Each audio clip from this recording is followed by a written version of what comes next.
There are a lot of musicians listening to this right now. A lot of Maybe. freelance musicians, right? Hopefully. Yeah, right. Yeah, Sorry. a lot of Yeah. freelance musicians who are listening because they're like, well, this is really interesting. Here's this guy who's been a sideman, and he jumped in with this project early on and has grown with it and done the late night things, been all over the world, played thousands of shows, but you're still gigging, you're still tracking, doing sessions and all that stuff.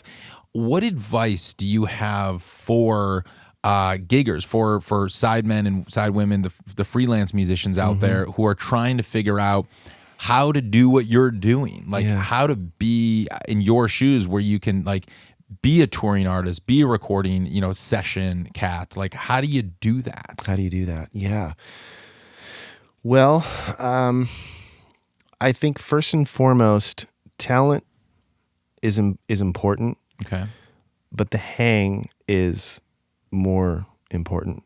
What do you mean by the hang? What I mean by that is don't just focus entirely on your skill set of like ripping through scales or sitting down on the drums and like doing all those Guitar Center like crash boom bang licks. Figure out how to be yourself in a comfortable way to where when it comes time to be in a tube of a plane or a hotel or a bus or a van or a Prius or whatever scaled out size that it is that you're around these people, how to get along with people, how to, if you're the funny guy, scale it back from 10 to like 4, or if you're the know-it-all or you're the, the whatever it is, focus on the group dynamic and your ability to, as a sideman, your job is to make those in which you're working with sound and be their best. And that should also happen off stage. If I guess what it is like, support in as many ways as possible, emotionally, as a friend, as a hang. I can't tell you how many times, I've told like up and coming musicians, like there's a couple just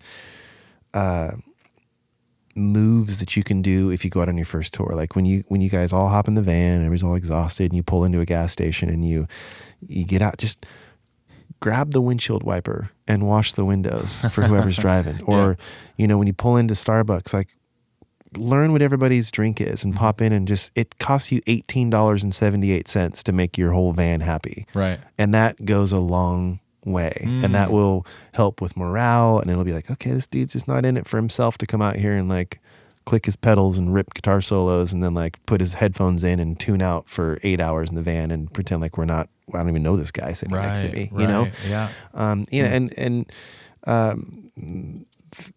it's not just that way in Jamestown, but I feel like in any outfit that I've been in, it's like try to create some kind of a family because you're kind of married to these people. Yeah. You're at arm's length all the time with these people.